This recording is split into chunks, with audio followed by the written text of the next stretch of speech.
Liverpool fan in Japan. Let's go.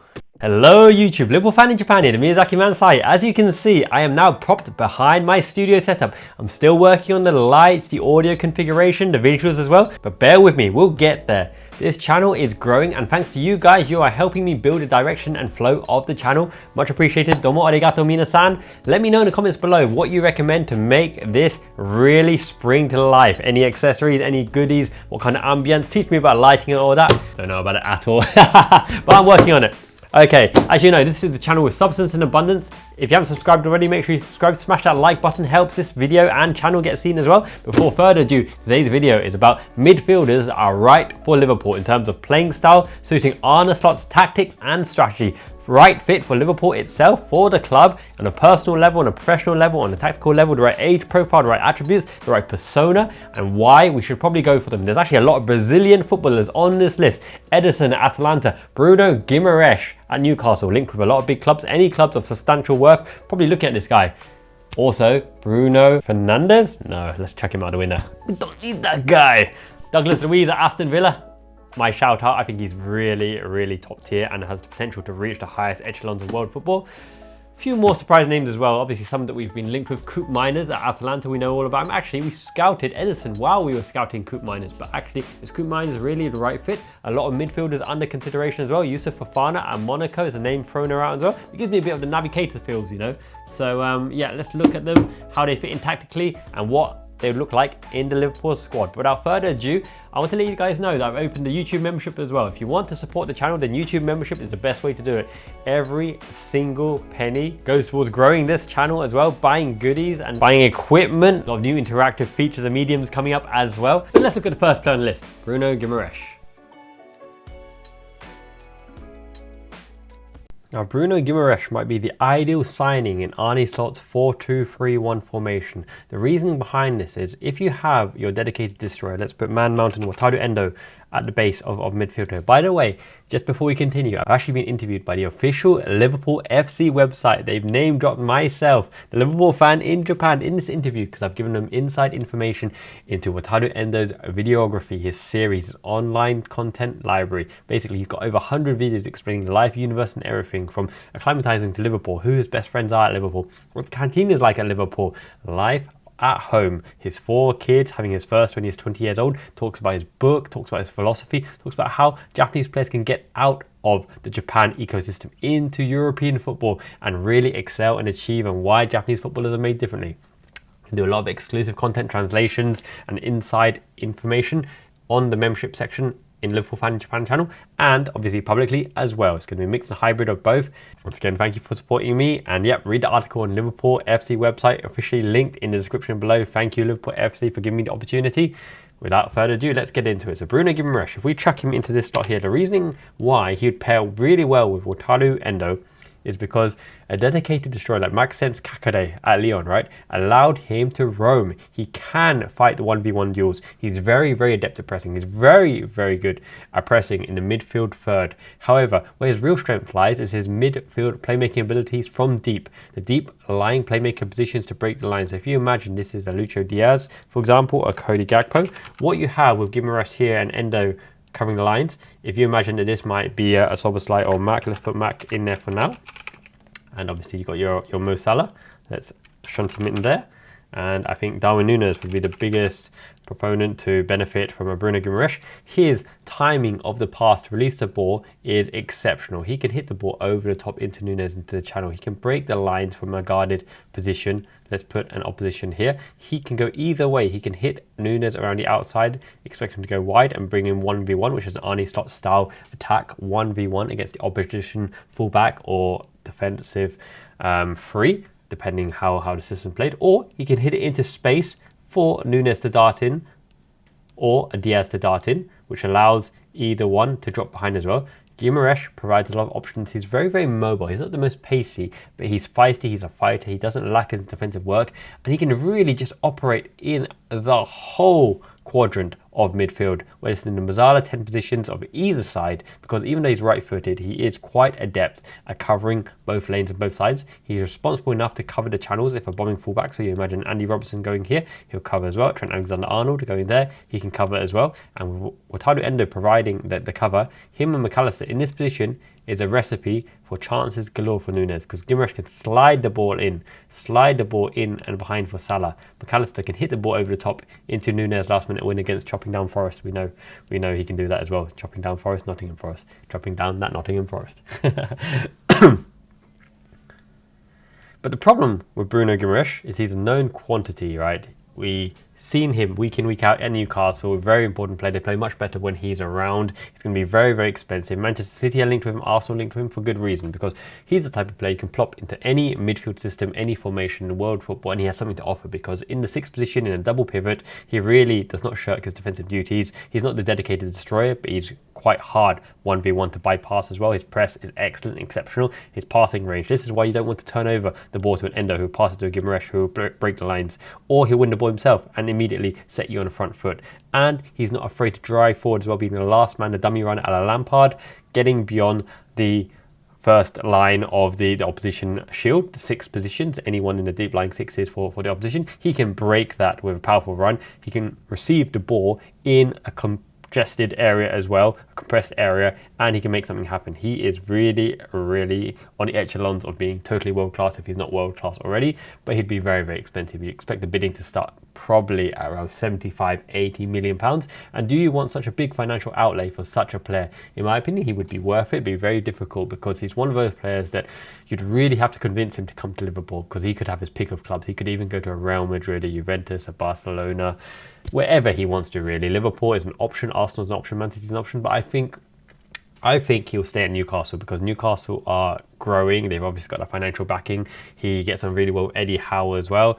He isn't the most manly play. He does flop a bit. Not that kind of flop, but, you know, flip-flop diving kind of thing.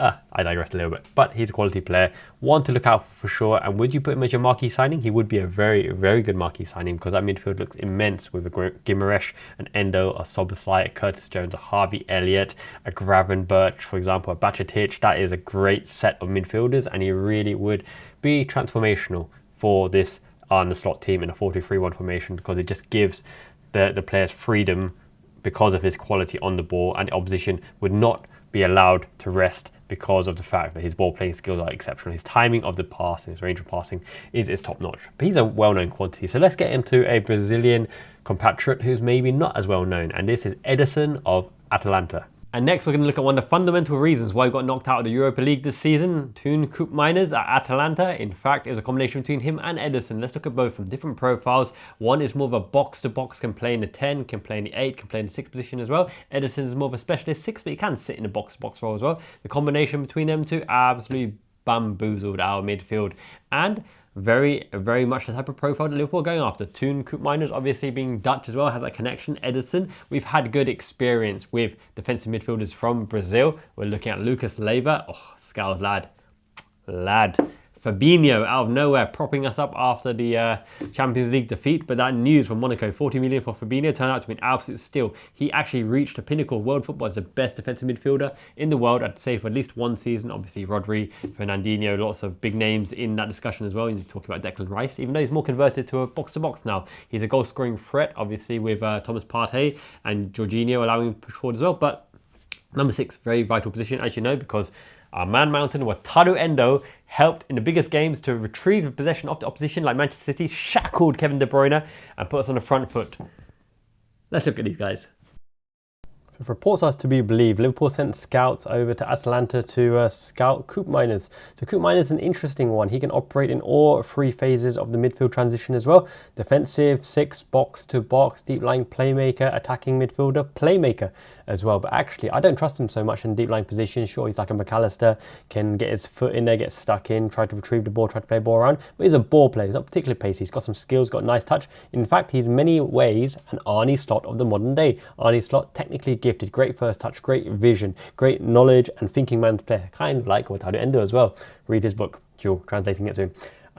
But he's not the most pacey and hasn't got the best ball striking in terms of long range shots or long range passes. He's more of a silky touch player, Koopmeiners, Arne Slot as well. So Koopmeiners would be an attacking midfield slot. Now, do we really need a Koopmeiners? Because the fact is, Curtis Jones will want that position, Harvey Elliott will want that position, Fabio Carvalho will want that position, Szoboszlai want that position, Gakpo could go into there, Salah could go into that. Many players. McAllister would be a phenomenal attacking midfielder for Liverpool as well. So Koopmeiners could go into the transitional midfield as well. But then again, he's more strong the nearer you get to goal. And he's very versatile, and he's very silky. And he's a thinking man's player as well. So he'd probably link up very well with Cody Gakpo. Cody Gakpo being the kind of player here who drives in, dribbles in, and considers what the options are. The whip to the back post, the long range shot to the front post, the curved shot over there as well. Robertson bombing down the left. Koopmeiners could link well with Gakpo because Koopmeiners could go around the outside and he could go into the gap, or he could be the extra man on the outside to try to make the overload on the right hand side, because the threat is on the right hand side when the ball is on the left hand side, and Gakpo will be coming in from the left. So let's put Koopmeiners in there for a second. Now, I think we've cooled slightly on Koopmeiners because it's not a priority position as far as I'm concerned. And Gakpo is the thinking man's player up front. Of all the players we have, Salah and Gakpo are probably the best in terms of thinking out the chances and the opportunities. Nunez and Lucho Diaz are more raw, they're more intuitive, they thrive on passion and instinctiveness. So Gakpo and Salah are the thinking man's players. They'd kind of warm up to Koopmeiners, another thinking man's player alongside McAllister. In fact, if you wanted a whole thinking man's team, you go with Salah here, and I don't know, do we have a really thinking man striker? Yes, we do. It's Diogo Jota. Jota the Slotter. Yeah, man. Koopmeiners, Gakpo, Jota. That is a recipe for a very intelligent, actually, if you're going with intelligence, you put Watara Endo at the bottom, right? Ain't it, mate? Mac, Koopmeiners, Endo, Gakpo, Salah, Jota. That's goals galore. Because the interchange, the push, the press, the Koopmeiners, the Mac attack, the Egyptian king down the wing, the Dutch maestro, and Jota the Slotter. He'll be slotted in that side. Shoot across goal, slotting that side, shooting across goal as well. You know what I mean. This is a great team. Actually, I'd like to see this. Arne Slot is a thinking man's coach, thinking man's team, thinking man's player. Bye-bye Lucho, bye-bye Nunez. No, I digress. We need their raw South American vibe, don't we? Okay, so Ederson. Ederson is your more defensive profile of a midfielder. Now, he's just recently broken into the Brazilian squad on the back of his quality performances. He is like a Bruno Guimarães, deep lying playmaker. He's got some techers, get the ball through the offensive press of the opposition as well. But I would say the reason Koopmeiners had free reign was because Ederson covered him like the intelligent shadow. Now, Endo has been the intelligent shadow to allow Gravenberch to thrive. Have you seen every good performance from Gravenberch this season, last season by the way, was because he had intelligent shadow Endo covering him, shielding him for when he tried a risky turn, a roulette shuffle, the roulette turn. Endo put his foot in if he lost the ball. Similar to McAllister. McAllister could push up because Endo was covering him. Szoboszlai progressed forward and actually had some of his best games when Wataru Endo was behind him as well. Wataru Endo is massively underrated in terms of the contribution he gives to the team to allow the players to play their natural game without the defensive responsibility and the fear of losing the ball, because Endo will turn over and snap right in there or foul the opposition. So Endo will be vital, but you're going to need a second midfielder because Arne Slot does like to play two deep lying players. So if we withdraw Koopmeiners for a second and put Endo back in, okay, Ederson and Endo forming that shield in front of the opposition is a absolute beauty, because what it does, it allows these players, you just tell them, go on, do your thing. So sometimes you can even bypass the midfield. Now I know Arne Slot likes to transition from back to front very quickly, but doesn't do it in terms of Van Dijk long pass to Mo Salah, for example. He does it more in building the passages of play. So what you're probably going to look for is this kind of ball, okay? So if Endo and Ederson are here, as soon as a Konate bops it to an Ederson, Trent already needs to be on his bike and the ball's going straight there a la Pep, because what happens when the opposition presses you back to goal, you lay it off, okay? Or you spin it around the corner into the wing, in which case Salah's here and Trent can underlap into the 10 position, Jota or Nunez going out wide into the opposition area. This is very different than the Klopp style play where you work the triangles.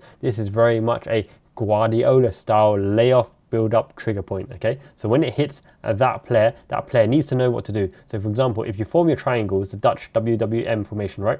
So you've got your little diamonds there because Alisson Becker will be here as your last resort.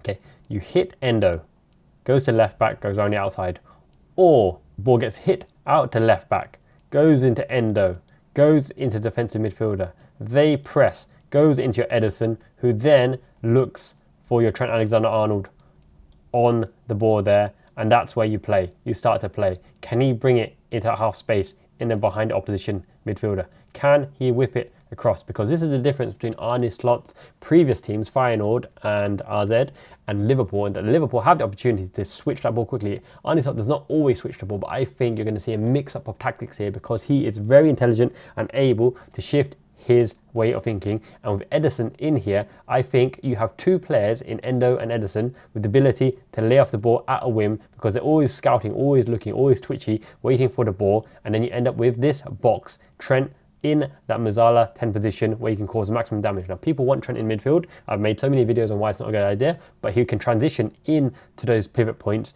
very effectively from the deep position because he can see with the game in front of him where he needs to go and what he needs to do to influence the game. Now, Ederson is very much like a Bruno Guimarães. Also, he will be much, much cheaper because he's not a known quantity on the world stage yet, but he has the talent. He's been recognized in Brazil. He is the intelligent shadow a la Endo, a younger Endo, and I think he would probably be a more realistic get than Bruno Guimarães, even though Bruno is Premier League proven, which is why you've got that premium fee on him, and he's played for Newcastle. So it's very hard to get him out of Newcastle because of all the unlimited funds, etc., even though they can't capitalise on it because of amortization and revenue generation, etc. We'll go into finances in a different day. But Ederson, I feel, should probably be our top target in midfield alongside the next player I want to talk about. I don't think Koopman is actually a target because we're too inundated and overwhelmed with attacking talent in that third, with players coming through like Harvey Elliott, Fabio Carvalho. Szoboszlai needs a position in the team as well, and he'll probably play that attacking midfield slot or the box-to-box transitional player. But Ederson, deep lying 6 alongside Endo, who can go into the 8, who can press high with Endo as well. I think these two could be running the midfield and could be in as a Premier League pairing to really dominate midfield and allow McAllister or Szoboszlai free reign to do what they need to do. Ederson, I think, will probably cost around 40-45 million. Might even be euros. He's been linked to Tottenham before. He's been linked to Newcastle before in the January transfer window. But I think having dominated us at Anfield and over there in Atalanta as well, I think, yeah, Ederson is a really, really good get, really positive get. Which also leads me to the next player who I think is highly regarded in world football, but he reminds me a little bit of Naby Keita with a high ceiling. He's broke into the French national team in a very, very strong French national midfield as well, with Camavinga and Tchouaméni and all the young talent in there as well, Kakare. This player broke into that midfield for France, and he's been coming up trumps for Monaco, but I don't know how consistently well he could do it in the Premier League. And at that price point, is he value for money? We'll look into it now. Youssouf Fofana. Now, Youssouf Fofana at Monaco is a very, very interesting one. So I'm going to slot Fofana in here for now. And let's pair him, for example, with Wataru Endo, because we've been benchmarking the midfield destroyer who facilitates the rest of the midfielders to play. And midfield facilitator is Endo's exact role in his own words. He's not just a destroyer. He's not just an anchor man. He is a facilitator to let McAllister, Szoboszlai, Elliott do whatever they need to do in midfield. And Wataru Endo does his role very, very well. We saw him in the first season. Okay, Youssouf Fofana. So I'm not as high on this guy as many other pundits, many other channels. And there's a few reasons behind this. He could be a Yaya Toure. Very strong, two-footed, box-to-box, can play deep as well, can play attacking as well, can break the lines, great physicality, very dominant in the air, plays for a French team. However, even in the French national team, Alou Diarra, do you remember him at Liverpool? Gerard Houllier? He never even played for Liverpool. I don't think he made his debut, and he had many caps for the French national team. Lassana Diarra, obviously, I think he was at Chelsea and then Arsenal, played for the French national team as well. Youssouf Fofana could be anything. He could be a Yaya Toure at the peak. He could be an Alex Song. Do you remember Alex Song at Arsenal and in Barcelona? Fall back into the defensive midfield, defender, midfielder, good passing range on him, but a bit slow, two-footed as well. Fofana is. Yaya Toure is probably the peak of where he can get to. He could be a Sangare, Ibrahima Sangare, right? And Sangare was a much heralded defensive midfielder, long-limbed, lanky-legged midfield destroyer, without the techers, without the ball-playing skills. Now, if you see Fofana play for Monaco and the French national team, destroyer, give it to someone more able. But in an Arne Slot tactical setup, you have to have something about you. Now, I gave you the example of Ederson. When the ball comes from a Van Dijk, Fofana, I wouldn't rely on him so much to bop off the ball. He's more likely to try to turn. And I think he plays his way into danger a little bit too much. Additionally, he is a good player and he would be a good player for a Liverpool team, but the reason why I'm putting so much doubt onto Fofana is the anticipated fee. Now, with a year left in his contract, Monaco are asking apparently for £20 million. It's been reported £20 million. And people might say that's a still great value for money. But I tell you what, this Liverpool squad is filled to the brim with midfield talent and emerging talent. James McConnell, Bobby, Clark, Bacetic. Beautiful youngsters are coming through. Harvey Elliott needs time. Fabio Carvalho, Szoboszlai needs to establish himself. McAllister, Wataru Endo as well. Curtis Jones. I don't think we need squad fillers. 20 million, I don't think the reports are true. I think it'd be more along the lines of 30, 40 million. But even then, there's a reason why he'd be going for so cheap. I don't think he's the finished package. I think he's relatively raw. I don't think he's as established as Gravenberch in terms of breaking the lines with a run, strong physicality, run, techers, turning on the ball. I don't think he's as good as Endo or McAllister, breaking the lines with passing as well. He's a midfield destroyer, but I think he's just a little bit too undercooked, a little bit too raw, especially coming from that league. To bring him out of Liga. And if you have him in a team, sure, he's a upgraded Momo Sissoko, running around, long-limbed, winning the ball, give it to someone more effective, a la McAllister, or a Szoboszlai, or Harvey Elliott, or Fabio Carvalho. However, I don't think he has the greatest of composure and technical ability. Now, in an Arne Slot team, I expect a high amount of technical proficiency. Now, Koopmeiners has it, Ederson has it, Bruno Guimarães has it, Endo has it, McAllister has it, Szoboszlai has it. They have technicality at a whim at their feet. I was going to say fingertips, but it's not handball, it's football. Yusuf Fofana could break the lines. Now, if you're wanting him to do that particular role, then you're going to be nullifying Gravenberch's development because he can break the lines, but that's Gravenberch's speciality, to get into this channel when he bursts past Rodri into his position, give Trent the ball, and then Trent whip it up and smash it into that thing, inverting that position. Obviously, someone covered that way. So he could do a bit of that, but Gravenberch does that predominantly. He could be sitting here, but he's not a specialist destroyer either, a la Ederson, and he could be a box-to-box midfielder, but then again, you've got the Gravenberch, you've got the Szoboszlai. So for that fee, does he really complete the jigsaw puzzle? I don't think he completes it as much as an Ederson does from Atalanta. I don't think we need a Koopmeiners. A Bruno Guimarães would be perfect because he's Premier League proven and he can do all midfield roles, gives that versatility and those tactical options and availability to Arne Slot as well. But Yusuf Fofana at that price point, in demand as well, I don't know. He seems a bit too slow and not too technical, and his shot is more of a whipped shot. Hasn't got too much power in it. And I'm unconvinced by his long passing game as well and his transitional game as well, but he is a good destroyer.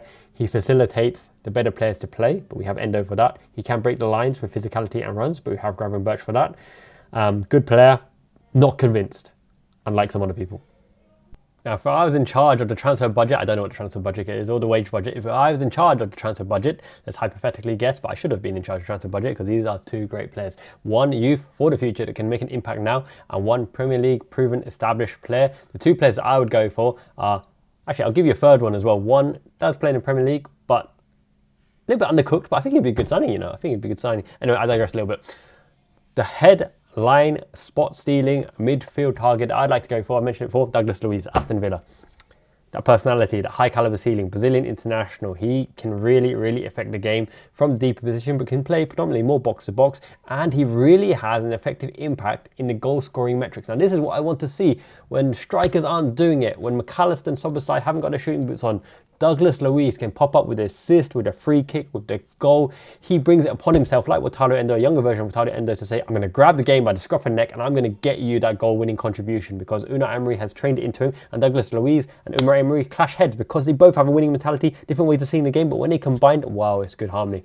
Quality player. I think it's going to cost expensive. You're going to talk about 65, 70 million to try to pry him away. And with Emery signing that new 5-year contract, Aston Villa will be even more hard to get him out of there. However, I think he would be worth it because he'd be a mainstay in Liverpool's midfield for, I'd say, at least 10 years. It could be 10 years. I know he'd be into mid-30s, but this guy, let's look at how he would impact the game. The other one I want to bring in is Archie Gray at Leeds. Now, Archie Gray at Leeds, they didn't get promoted, and therefore he might be available as well. They might need to sell some players. He is the jewel in their crown. He's young. He has a lot of years to develop and really establish himself. But he's the next big thing. I think he's so talented, and he is a big Leeds fan. So the fact that they haven't got promoted might be the reason, the only chance to grab him before they do eventually get promoted, because I think they will get promoted eventually. Daniel Farke's a good coach.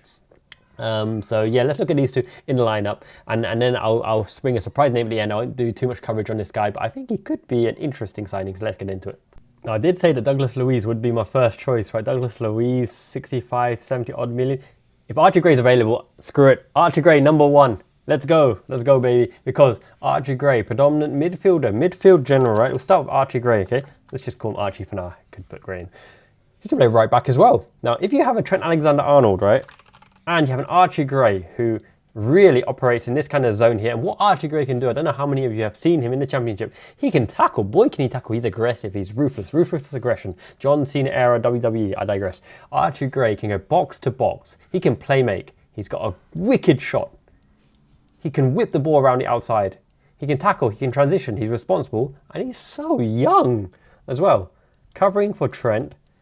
Ball in. Break the lines with the ball through to Trent. Over the top to McAllister. His potential is phenomenal. Amazing play. He can run with the ball. He's mature. He's got great demeanour. 60 million, do it. Archie Gray. End of transfer window. English, homegrown quota. No, you need more than that. I don't know. Arne Slot, that'd be the gift that keeps giving, right? Get Archie Gray in and he is the talisman. You build your thing around. Future captain, possibly. No, I big him up way too much. There's no real substance to the Archie Gray transfer. Just because if he was made available, you're talking every team, even Real Madrid, would be gunning for him and looking at the opportunity. But we do have a track record of allowing the young guns to shine. And Harvey Elliott is getting a lot of time, a lot of playing time. Curtis Jones as well. There's an England connection there. He's homegrown, really adds value to him as well. Archie Gray would be phenomenal in that right-sided 8 slot alongside either a Endo or a McAllister or DM, aka Douglas Luiz. Now, Douglas Luiz, the thing with him that's different than Bruno Guimarães is he's a hard nut. He's not a little pansy. Also, he's got ball playing skills, but as I mentioned, right, he's not afraid to get stuck in the 6th position, transition box to box, take the man on, duel. He's feisty, he's aggressive, he's a bit more of a dirt baller and a bit more tackly and jinky than a Bruno Guimarães. Bruno Guimarães is more cultured, I would say. Douglas Luiz is more clinical and he's more substantive in terms of the way he plays. And he's not afraid to take the pot shot from the area or jink the ball or grow into the Alexis McAllister type of World Cup winning midfielder that we could really do with, because he's so versatile and just wants to win. He's a winner. His mentality sets him apart. And I think that's the difference between him and Bruno Guimarães. Bruno Guimarães is silky, technical, and roams around, glides like a swan, whereas Douglas Luiz is more like a wrecking ball. A technical wrecking ball is how I would term him. And if you have a Douglas Luiz here, I would say that's a pretty good reassurance that that side is secure with a Robertson, and a Van Dijk. So you put a Robertson here, you put a VVD in here, and then obviously Alisson Becker. Nobody's beating the best in the world. And I would say that is a formidable side. Okay, so which means that maybe you have to balance it out if you get rid of Archie, unfortunately, for a second, and put an Endo there, and let's assume Konate starts as the wide defender. Trent will do his transitioning thing, Endo covering the lines and Konate covering the width as well. That, as a pivot, is pretty good, but obviously sitting in front of him. I think you have the makings of a really strong, versatile squad, a powerful midfield that can do a bit of everything. And we haven't even got to the forward line, who we need a lot of tinkering with because of the way that Arne Slot plays and liking to get his wingers 1v1 versus opposition and switching the ball less than you would associate with Liverpool. It'd be very interesting to see. But I do think a Douglas Luiz and Archie Gray would be phenomenal signings. Now, the one name that I want to add to this mix, 26-year-old Vitaly Janelt at Brentford. Thomas Franks, reliable, steady Eddie in the middle midfield who doesn't make any mistakes. Super concise, quick feet, German, ruthless, efficient, gets the ball going, does his job, wins the ball, plays it on, can dribble, can pass. He's always there. The ball always revolves around him. Somehow he is the centre of the universe, sucking the ball in, and he wins the ball and off you go. He's a good player. He's a solid player. Premier League proven. Don't need to absolutely smash the wage budget. Get him in there alongside Wataru Endo and Stefan Bajcetic as your defensive midfield options. James McConnell, Joe Gomez inverting into there, potentially Trent inverting into there, but I prefer him around the outside as well. You have an abundance of ball-winning options, safe options, reliable options, experienced options, ground-battling people, unless you want your Bruno Guimarães or your Douglas Luiz or your Ederson. Ederson would be amazing as well. Yeah, I think it would be a smart signing to allow you to spend bigger on a potential Mo Salah replacement, or a Mo Salah understudy who can rotate with Mo Salah in the season where Salah could invert into the central 10 position or the striker position, or really interesting to what happens with Salah with the Saudi Arabia bid as well, but I don't think we'll get value for money there. So I think he does stay, or potential Lucho Diaz departure. Perhaps we need a out-and-out winger, because when you look at out-and-out wingers in the squad, you have Gakpo in inverted forward, Mo Salah in inverted forward, Lucho Diaz an inverted winger. Who's the real winger in our squad? Ben Doak. Going around the outside. Make sure you smash that like button. Oh God, I'm so happy being interviewed in that official Liverpool website. That really made my day. Membership is now open. By the way, Aleem, thank you so much for becoming the first member. A goodie hamper's coming to you very, very soon. I've got lots and lots of goodies to give to you, my friend. You want some Pocky. Lots of various flavored Kit Kats. Various types of ramen and whatnot. Hit me up on Discord. I'll sort out a goodie hamper for you because you are the first member, one of a kind, always in my mind. Thank you so much. Membership is now optional. I'm making the exclusive membership videos right now after this video as we speak, coming very, very soon. Miyazaki man, Ichiban. Janet.